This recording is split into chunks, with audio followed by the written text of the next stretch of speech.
మనమందరం కూడా ఈరోజు ఇక్కడ ఏకమయ్యాం. ఈరోజు నేను మీ అందరితో కూడా పంచుకునే కొన్ని విషయాలు నా మనసు నుంచి కూడా వస్తూ ఉన్నాయి. ఎప్పుడు ఊహించని విధంగా, ఎప్పుడు జరగని విధంగా, రాష్ట్రంలో ఎప్పుడు చూడని విధంగా మనలో ఏ ఒక్కరైనా కూడా తలెత్తుకొని తిరిగే విధంగానే పాలన సాగింది. రాష్ట్ర చరిత్రలో ఎప్పుడు జరగని విధంగా ఏకంగా 99% మేనిఫెస్టోలో చెప్పిన హామీలను అమలు చేసి ప్రతి ఇంటికి కూడా ఆ మేనిఫెస్టోను తీసుకొని పోయి, అక్క మీరే టిక్కు పెట్టండి, ఇదిగో మా మేనిఫెస్టో, ఎన్నెన్ని జరిగాయి, ఏమేమి జరిగాయి అని మీరే టిక్కు పెట్టండి అని చెప్పి వారి చేతికే మేనిఫెస్టో ఇచ్చి వారి చేతనే టిక్కు పెట్టించి మరీ వారి ఆశీస్సులు తీసుకుంటూ ప్రతి గడప తిరిగిన పరిస్థితుల మధ్య ఈరోజు కలుస్తూ ఉన్నాం. ఇంతవరకు రాష్ట్ర చరిత్రలో ఎప్పుడూ కూడా ఒక మేనిఫెస్టోని ఇంత సీరియస్గా ఎవరూ తీసుకున్న పరిస్థితులు ఎప్పుడూ లేవు. ఎన్నికలప్పుడు ఏదో పెద్ద పెద్ద బుక్కులు ప్రింట్ చేసేవాళ్ళు, పెద్ద పెద్ద మాటలు చెప్పేవాళ్ళు. ఎన్నికలు అయిపోయిన తర్వాత మేనిఫెస్టోలు చెత్తబుట్టలో పడేసే పరిస్థితి. మొట్టమొదటిసారిగా రాష్ట్ర చరిత్రలో ఎప్పుడు జరగని విధంగా ఒక ముఖ్యమంత్రి కార్యాలయానికి వస్తే మేనిఫెస్టో కనిపిస్తుంది. కలెక్టర్ కార్యాలయంలోకి వెళ్తే అక్కడ కలెక్టర్ కార్యాలయంలో మేనిఫెస్టో కనిపిస్తుంది. ఏ డిపార్ట్మెంట్కి వెళ్ళినా కూడా ఆ డిపార్ట్మెంట్లలో హెచ్ఓడీలు కానీ, సెక్రటరీలు కానీ ఎక్కడికి వెళ్ళినా కూడా వాళ్ళ కార్యాలయాలలో మన మేనిఫెస్టో కనిపిస్తుంది. ప్రతి డిపార్ట్మెంట్కు, ప్రతి కలెక్టర్కు ఈ మేనిఫెస్టో పెట్టి, ఇదే మన ఎజెండా, ఈ ఎజెండా ఆధారంగానే పాలన సాగుతుంది అని వారందరినీ కూడా మొట్టమొదటి రోజు నుంచి కూడా సమాయత్తం చేసి ఏకంగా 99% హామీలను అమలు చేసి గర్వంగా, సగర్వంగా తలెత్తుకొని మళ్ళీ ప్రజల దగ్గరికి వెళ్ళి ఓట్లు అడిగే పరిస్థితిలోకి మొట్టమొదటిసారిగా ప్రభుత్వం అడుగులు వేసింది ఈ మన 5 సంవత్సరాల కాలంలోనే. నిజంగా ఇది జరిగినప్పుడు, చూసినప్పుడు నిజంగా ఆశ్చర్యం అనిపిస్తుంది. ఎప్పుడు చూడని విధంగా ఏకంగా 2,70,000 కోట్ల రూపాయలు, ఎప్పుడు జరగలే ఇది. ఏ పథకం ఎప్పుడు ఇస్తామో, ఏ నెలలో ఇస్తామో ఏకంగా క్యాలెండర్ ముందే ప్రకటించి, ఆ సంవత్సరానికి సంబంధించిన క్యాలెండర్ ముందే ప్రకటించి, ఆ నెల వచ్చేసరికి ఆ బటన్ నొక్కడం, నా అక్క చెల్లెమ్మల కుటుంబాల ఖాతాలకు నేరుగా వెళ్ళిపోవడం ఎప్పుడు జరగల. నిజంగా ఒక్కొక్కసారి అనిపిస్తుంది, ఏమయ్యాయి ఆ ప్రేమలు, ఏమయ్యాయి ఆ ఆప్యాయతలు అని ఒక్కొక్కసారి అనిపిస్తుంది. 66 లక్షల మంది పెన్షన్లు తీసుకుంటా ఉన్న అవ్వాతాతలు, మనం అధికారంలోకి రాకమునుపు పెన్షన్ కేవలం 1000 రూపాయలు, ఎన్నికలకి 2 నెలల ముందు వరకు కేవలం 1000 రూపాయలు. మనం ఏకంగా దాన్ని 3,000 రూపాయలకు పెంచుకుంటూ పోయాం. అప్పట్లో 39 లక్షలు మాత్రమే పెన్షన్దారులు, 66 లక్షలకు పెంచుకుంటూ పోయాం. ఏ ఒక్కరిని కూడా పక్కన పెట్టండి అనే మాట నోట్లో నుంచి రాలేదు. ఏకంగా 66 లక్షల మందికి ఇంటి వద్దకే, మొట్టమొదటిసారిగా ఇంటి వద్దకే వెళ్ళి వాళ్ళ బాధలు తెలిసిన వ్యక్తులుగా వాళ్ళ చేతికి అందించి వాళ్ళ ఆశీస్సులు తీసుకున్నాం. మరి ఏమయ్యాయి ఆ 66 లక్షల మంది అవ్వాతాతలు, ఆ వికలాంగులు, ఆ వితంతువులు, అక్క చెల్లెమ్మలు, వారి ఆప్యాయతలు, ప్రేమలు ఎప్పుడు జరగని విధంగా 54 లక్షల మంది తల్లులకు కేవలం మీ పిల్లలకు బడులకు పంపించండి చాలు, మీ పిల్లలు గొప్పగా చదవాలి, మీ పిల్లలకు మంచి భవిష్యత్తు ఉండాలి అని 54 లక్షల మంది అమ్మలకు అమ్మఒడి, మరి ఏమయ్యాయి వాళ్ళ ప్రేమలు, వాళ్ళ ఆప్యాయతలు? ఏకంగా 53,58,000 మంది రైతన్నలకు, ఇంతకుముందు ఎప్పుడూ జరగల. పెట్టుబడి సమయం వచ్చేసరికి రైతన్నలకు పెట్టుబడి సహాయంగా రైతు భరోసా ఇచ్చే కార్యక్రమం. ఎప్పుడూ చూడని విప్లవాత్మక మార్పులు వ్యవసాయ రంగంలో. మరి ఏమయ్యాయి వారి ప్రేమలు, వారి ఆప్యాయతలు అంటే అది తెలియదు. ఏకంగా 1,05,00,000 మంది అక్క చెల్లెమ్మలకు 0 వడ్డీ క్రమం తప్పకుండా ప్రతి సంవత్సరం వారికి అండగా నిలబడుతూ చేశాం. ఏకంగా 79,00,000 మంది అక్క చెల్లెమ్మలకు పూర్తిగా అప్పులతో కుదేలైపోయిన పరిస్థితుల్లో అండగా నిలబడుతూ ఆసరా అనే కార్యక్రమంతో అండగా తోడుగా నిలబడ్డాం. మరి ఏమయ్యాయి వారి ప్రేమలు, ఆప్యాయతలు అంటే తెలియదు. 27 లక్షల అక్క చెల్లెమ్మలకు చేయూత క్రమం తప్పకుండా ఇచ్చాం. ప్రతి సంవత్సరం 30 లక్షల మంది పిల్లలకు మంచి జరిగిస్తూ ఆ తల్లులకే విద్యా దీవెన, వసతి దీవెన. ఏకంగా 31 లక్షల అక్క చెల్లెమ్మలకు ఇళ్ల పట్టాలు. మరి ఏమయ్యాయి వారి ప్రేమలు, ఆప్యాయతలు అంటే తెలియదు. 22 లక్షల ఇళ్ళు గతంలో ఎప్పుడు చూడని విధంగా 3,60,000 మంది నా అక్క చెల్లెమ్మలకు కాపు నేస్తం, 4,96,000 మందికి ఈబీసీ నేస్తం నా అక్క చెల్లెమ్మలకు, 82,000 మందికి నేతన్న నేస్తం, 2,76,000 మందికి వాహనమిత్ర, 16 లక్షల మందికి తోడు అనే కార్యక్రమంతో ఆదుకోవడం, 3,38,000 మందికి చేదోడు, 1,10,000 మందికి పైగా మత్స్యకార భరోసా. ఎక్కడ ఎవ్వరికి కూడా క్రమం తప్పకుండా కోవిడ్ సమస్యలున్న సాకులు చూపలేదు. మంచి చేశాం. ఎప్పుడు చూడని విధంగా, ఎప్పుడు జరగని విధంగా పేదవాడు అనేవాడిని పేదరికం నుంచి బయటికి పర్మనెంట్గా తీసుకొచ్చే దానికోసం అడుగులు పడ్డాయి. అది జరగాలి అని అంటే క్వాలిటీ చదువుల వల్లే జరుగుతాయి అని చెప్పి మొత్తం విద్యారంగాన్ని మార్చాం. 3వ తరగతి పిల్లాడికి టోఫుల్ క్లాసులు, టోఫుల్ పీరియడ్, ఇంగ్లీష్ మీడియం బడులు, 6వ తరగతి నుంచే ఐఎఫ్పీలు, 8వ తరగతి పిల్లల చేతుల్లో ట్యాబులు. ఇప్పుడు చూడలేదు ఇవన్నీ, ఇప్పుడు జరగల. వైద్య రంగంలోనూ కూడా అలాంటి మార్పులే. ఏకంగా 25 లక్షల దాకా ఆరోగ్యశ్రీని విస్తరించాం. 1,050 ప్రొసీజర్లు ఉంటే 3,300 ప్రొసీజర్లకు తీసుకొని పోయాం. ఆరోగ్యశ్రీయే కాదు, ఆరోగ్య ఆసరా దగ్గర నుంచి గ్రామ స్థాయిలో విలేజ్ క్లినిక్ దగ్గర నుంచి ప్రతి పేదవాడికి తోడుగా ఉండడం. ఎప్పుడు జరగలేదు ఈ మార్పులు. ఏకంగా 54,000 మంది డాక్టర్లు, నర్సులు, పారామెడిక్స్ రిక్రూట్మెంట్ గవర్నమెంట్ హాస్పిటళ్లలో చేసి ప్రతి పేదవాడికి అండగా ఉండడం. వ్యవసాయంలో కూడా విప్లవమే. ఏకంగా ఆర్బీకేలు చేయి పట్టుకొని నడిపిస్తూ గ్రామ స్థాయిలో కనిపించాయి. విద్య, వ్యవసాయం, వైద్యం, సామాజిక న్యాయం,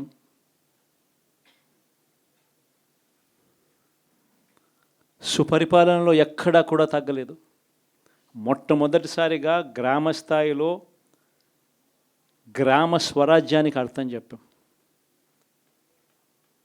లంచాలు, వివక్ష లేని పాలన ఇవ్వగలుగుతారా అని అంటే ఎప్పటికీ క్వశ్చన్ మార్క్గా ఉన్న పరిస్థితుల్లో లేదు, కాదు, లంచాలు, వివక్ష లేని పాలన సాధ్యమే అని చెప్పి మొట్టమొదటిసారిగా చూపించింది ఈ 5 సంవత్సరాల పాలనలోనే. ప్రతి పథకము డోర్ డెలివరీ చేసాం. ఇంటి వద్దకే పాలన అన్నదానికి అర్థం తీసుకొచ్చాం. మహిళా సాధికారతకు ఈ మాదిరిగా చేయగలుగుతాము అని చెప్పి అర్థం చూపించాం. ఇవన్నీ సంస్కరణలు. ఏ అక్క చెల్లెమ్మ బయటికి వెళ్ళినా కూడా ధైర్యంగా పోయే పరిస్థితి. ఫోన్లో దిశ యాప్ ఇలా 5 సార్లు ఊపితే చాలు 10 నిమిషాల్లో పోలీస్ వచ్చి అక్క ఏమైంది అనే పరిస్థితి. గ్రామంలోనే మహిళా పోలీస్. ఇప్పుడు చూడలేదు ఇవన్నీ. మరి ఇలాంటి గొప్ప మార్పులు, సంస్కరణలు ఇన్ని జరిగాక ఇప్పుడు చూడని పాలన ఈ మాదిరిగా ఇచ్చిన తర్వాత మరి ఎందుకు ఈ మాదిరిగా రిజల్ట్స్ వచ్చాయి? కనీసం ఇవేవి చేయకపోయిందంటే సరేలే ఇవన్నీ చేయలేదు కాబట్టి ప్రతిపక్షంలో కూర్చుంటున్నాము అనే దానికి అర్థం ఉండేది, ఇంత బాధ కూడా ఉండేది కాదు. కానీ ఇన్ని చేసిన తర్వాత,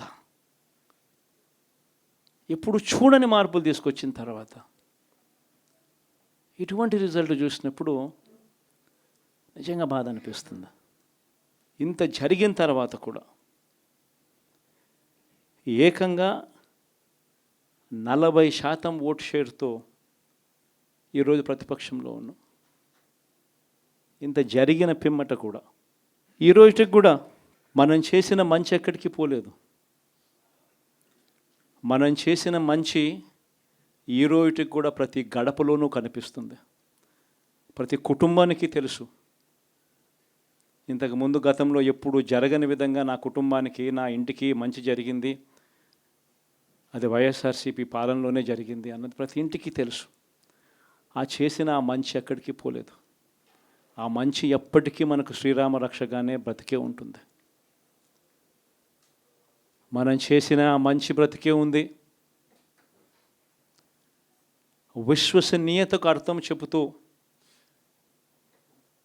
జగన్ ఏదైనా చెప్పాడు అని అంటే మాట తప్పడు, మాట మీద నిలబడతాడు, మాట తప్పని పాలనే తాను ఇచ్చాడు అన్న విశ్వసనీయతకు అర్థం చెబుతూ మనం అందించిన పాలన కూడా ప్రజలు మర్చిపోరు. ఈరోజు కూడా ఈరోజు ప్రతిపక్షంలో ఉన్నా కూడా నేను చెప్తా ఉన్నా, గర్వంగా కూడా చెప్తా ఉన్నా, ఈరోజుకి కూడా జగన్ అబద్ధాలు ఆడడు, జగన్ మోసం చేయడు. మళ్ళీ చంద్రబాబు చెప్పిన మాదిరిగానే అంతకన్నా ఎక్కువ అబద్ధాలు మనం చెప్పుంటే బాగుండేదేమో, ఆ 10% మనతోనే నిలిచి ఉండేవాళ్ళేమో, అలా చేసి ఉంటే బాగుండేదేమో అని చెప్పి కూడా చాలామంది కనిపించవచ్చు కూడా. మరీ జగన్ ముక్కుసూటి మనిషి, మరీ జగన్ రాజకీయాలలో మరీ నిజాయితీగా ఉంటాడు, ఇంత నిజాయితీగా ఉండడం కరెక్ట్ కాదేమో అని. కానీ ఒకటి చెప్తా ఉన్నా, ఓడిపోయిన పర్వాల, అధికారం కోసం అబద్ధాలు చెప్పడం, అధికారం కోసం మోసం చేయడం ధర్మం కాదనే, న్యాయం కాదనే జగన్ ఎప్పుడు నమ్ముతాడు. 2014లో కూడా ఇదే నమ్మాను. సాధ్యం కానిది సాధ్యం కాదు అని నేను చెప్పాను. చంద్రబాబు నాయుడు ఏమో వ్యవసాయ రుణాలు మాఫీ దగ్గర నుంచి అన్నీ కూడా చేస్తానని చెప్పి, ఆ తర్వాత మళ్ళీ 2019 వచ్చేసరికి చేయక ప్రజలు రెట్టించిన ఉత్సాహంతో మళ్ళీ మనల్ని తీసుకొచ్చారు. మళ్ళీ ఈరోజు కూడా అదే జరుగుతుంది. 2029 వచ్చే నాటికి వచ్చేసరికి చంద్రబాబు నాయుడు చెయ్యని హామీలను, మోసం చేసిన పరిస్థితులను ప్రజలు ఏ స్థాయిలో గుర్తుపెట్టుకొని మళ్ళీ మనల్ని ఆశీర్వదిస్తారు అని అంటే, చంద్రబాబు నాయుడుకు సింగిల్ డిజిట్లలోనే నెంబర్స్ వచ్చే పరిస్థితి కూడా ఆ రోజు కూడా దూరంగా లేదు. ఇది వాస్తవం. ఈరోజు మనం చేసిన మంచి ఎక్కడికి పోలేదు. మనం విశ్వసనీయతతో చేసిన రాజకీయాలు కూడా ఎక్కడికి పోలేదు. ప్రజలకు మళ్ళీ దగ్గరయ్యే కార్యక్రమాలు, ప్రజలకు తోడుగా ఉండే కార్యక్రమాలు, ప్రజల తరపున పోరాటం చేసే కార్యక్రమాలు కూడా జరుగుతాయి. అసెంబ్లీలో బహుశా మనం చేయగలిగింది తక్కువే ఉంటుంది, ఎందుకంటే మనకు వచ్చిన సంఖ్యాబలం కూడా చాలా తక్కువే. పైగా కౌరవ సామ్రాజ్యం లేకపోతా ఉన్నాం. ఏకంగా స్పీకర్ పదవికి తీసుకోబోయే వ్యక్తి ఎంత సిగ్గు లేకుండా సోషల్ మీడియాలో వైరల్ అవుతూ ఉంది వాళ్ళు మాట్లాడుతూ ఉన్న మాటలు. ఒకడంటాడు జగన్ ఓడిపోయాడు ఇంకా చనిపోలేదు అని ఒకడు అంటాడు, ఇంకా చావలేదు అని ఒకడు అంటాడు, ఇంకొకడు అంటాడు చచ్చేదాకా కొట్టాలి అని ఇంకొకడు అంటాడు.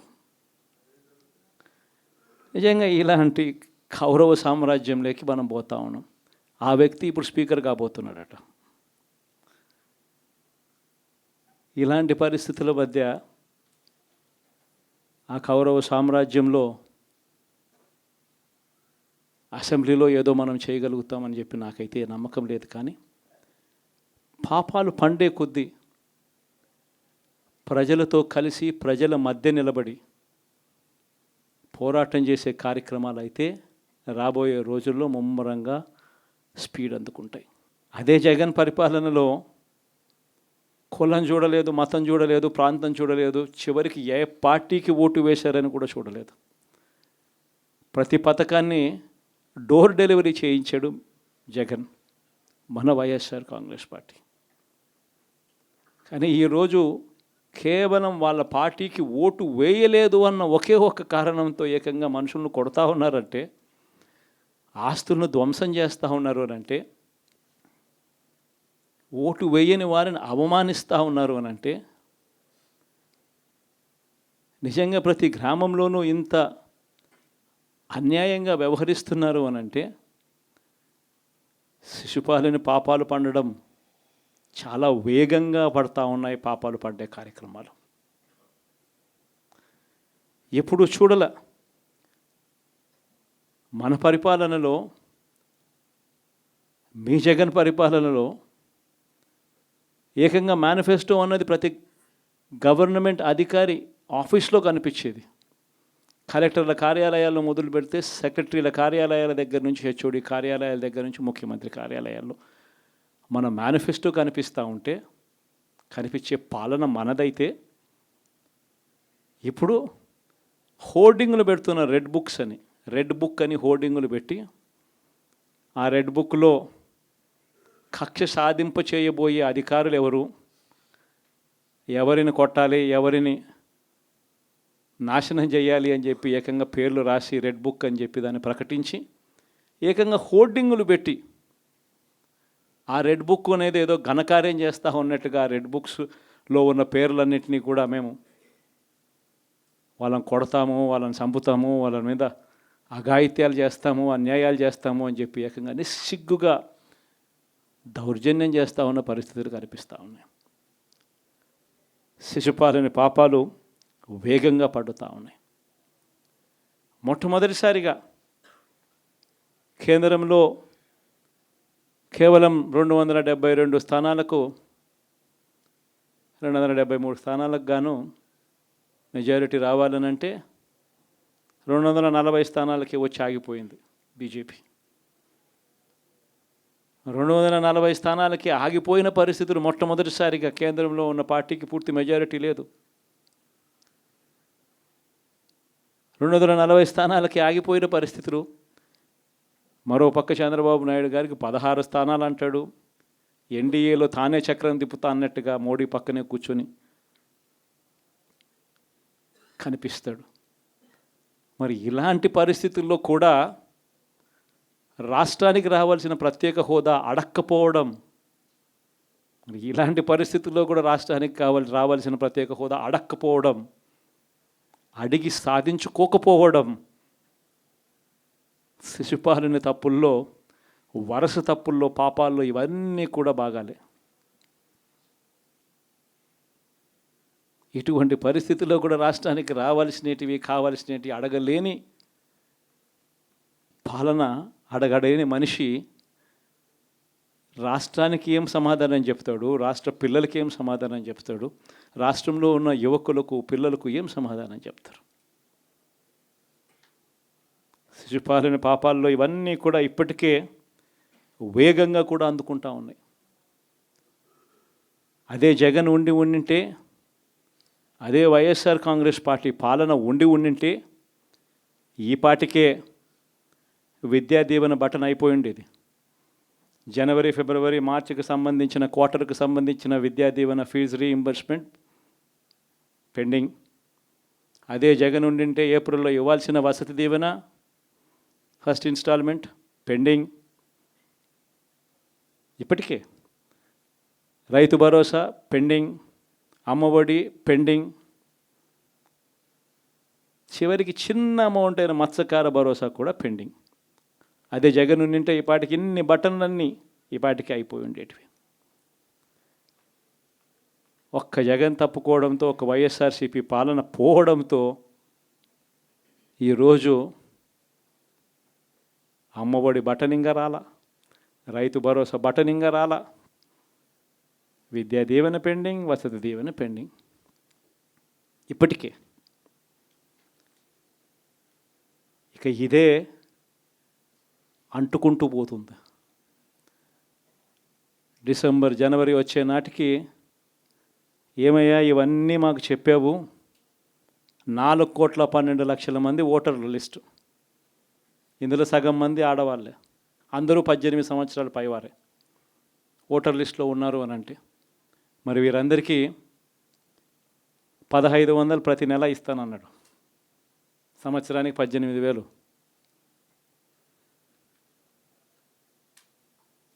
ఇందులో పెన్షన్లు తీసుకునే వాళ్ళు ఒక 30 లక్షల మందిని బహుశా ఆడవాళ్ళకి పక్కన పెట్టినా కూడా 60 సంవత్సరాల పైన ఉన్న వాళ్ళు అని పక్కన పెట్టినా మిగిలిన 1,80,00,000 మంది ఎదురు చూస్తున్నారు.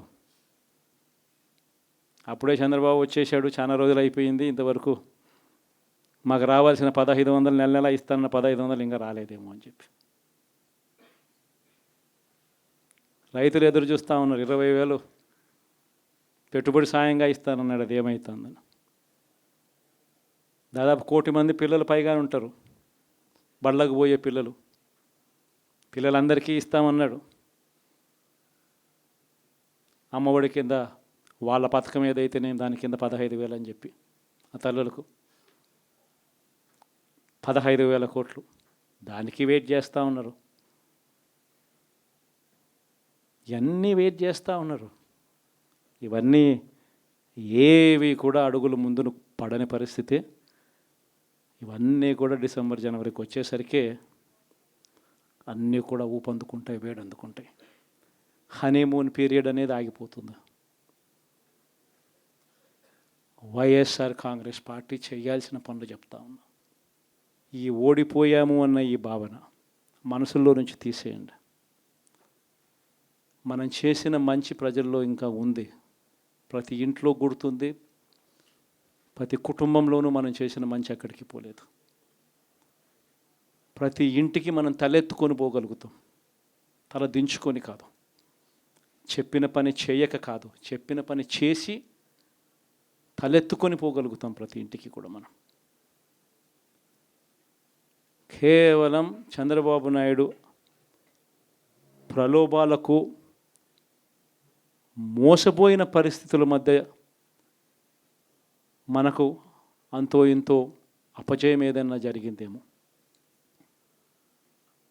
ఆ మోసాలు ఎప్పుడైతే మోసాల కింద తేటతెల్లం అవుతాయో, ప్రజల్లో ఆ సింపతి, మన పట్ల ప్రేమ, ఆయన పట్ల కోపం రెండూ కూడా ఏకమవుతాయి. మనల్ని గొప్ప మెజారిటీలతో మళ్ళీ మనల్ని తీసుకొస్తారు. సో మనం చేయాల్సింది ఏమిటి అని అంటే, ప్రజల మీద మనం కోప్పడాల్సిన అవసరం లేదు, పని లేదు.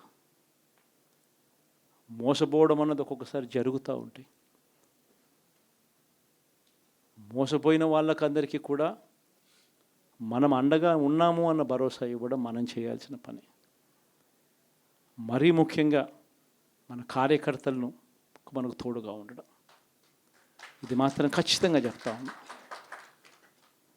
ఇష్టం వచ్చినట్టుగా ఎప్పుడు చూడని విధంగా ఈరోజు కార్యకర్తల మీద దాడులు జరుగుతూ ఉన్నాయి, పార్టీ సానుభూతి పరుల మీద దాడులు జరుగుతూ ఉన్నాయి, పార్టీకి ఓటు వేయలేదు అని ఓటు వేసిన వారి మీద దాడులు జరుగుతూ ఉన్నాయి. కొన్ని చోట్ల అవమానాలు, ఆస్తుల నష్టాలు, దాడులు, దెబ్బలు తగలడము, ప్రాణాలు కోల్పోవడం కూడా కొన్ని చోట్ల చేశాం. వీళ్ళందరికీ కూడా నేను చెప్పి మీ అందరికీ కూడా నేను చెప్పేది ఒకటి, వీళ్ళందరికీ భరోసా ఇవ్వాలి. ఎక్కడ మీ నియోజకవర్గంలో ఎక్కడ ఏమి జరిగినా కూడా పోండి, మీ తరపు నుంచి సహాయం చేసే కార్యక్రమం చేయండి. పార్టీ తరపు నుంచి కూడా సహాయం అందిస్తుంది, అది కూడా తీసుకొని పోయి కూడా ఇవ్వండి. ప్రతి కార్యకర్తకు తోడుగా ఉందాం, ప్రతి కార్యకర్తకు భరోసా ఇద్దాం, చాలా అవసరం కూడా. మన కోసం కష్టాల్లోనూ నష్టాల్లోనూ మన కోసం నిలబడ్డారు, జెండాలు మోసి నష్టపోయారు, ఓట్లు వేసి దెబ్బలు తిన్నారు, మనకు ఓట్లు వేసి దెబ్బలు తిన్నారు. వాళ్ళందరికీ కూడా తోడుగా ఉండాల్సిన అవసరం ఉంది. ఇదొక్కటే కాకుండా మన ఎంపీటీసీలు, మన జెడ్పీటీసీలు, మన కౌన్సిలర్లు, కార్పొరేటర్లు, వీళ్ళందరికీ కూడా భరోసానే ఇవ్వాలి. మాట్లాడండి. మన పార్టీ మీద అభిమానం చూపించే ఏ వ్యక్తి అయినా మన కార్యకర్తే. ఇలాంటి వాళ్ళందరికీ కూడా తోడుగా ఉండే కార్యక్రమాలు ఖచ్చితంగా జరగాలి. ఇవన్నీ కూడా ఖచ్చితంగా చేయమని మిమ్మల్ని అందరినీ కూడా కోరుతా ఉన్నా. సీరియస్గా నేను చెప్పిన ఈ విషయాలన్నీ కూడా పరిగణలోకి తీసుకోమని కోరుతా ఉన్నా. అండ్ ఇంతవరకు సినిమా జరిగింది ఓన్లీ ఇంటర్వెల్లే. శకుని పాచికల్లో కౌరవులు పాండవుల మధ్య యుద్ధం కూడా గమనిస్తే శకుని పాచికలు అనే సబ్జెక్టు ఓన్లీ ఇంటర్వెల్లే. అప్పుడు శ్రీకృష్ణుడు సమక్షంలోనే జరుగుతుంది. శ్రీకృష్ణుడు ఉండగానే పాండవులు ఓడిపోతారు, శకుని పాచికలతోనే ఓడిపోతారు. ఎప్పుడైనా కూడా మంచే గెలుస్తుంది, ధర్మమే గెలుస్తుంది, విశ్వసనీయతే గెలుస్తుంది, న్యాయం నిజం గెలుస్తుంది, ధర్మమే గెలుస్తుంది.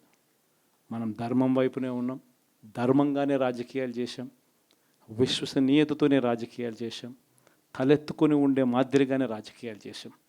తల దించుకొని పోయే రాజకీయాలు ఎప్పుడూ చేయలేదు. ఒక అర్జునుడు మాదిరి గెలిచి వస్తాడు, ప్రజలు ఆశీర్వదిస్తాడు. కాబట్టి ప్రతి ఒక్కరు ఇది గుర్తుపెట్టుకోండి.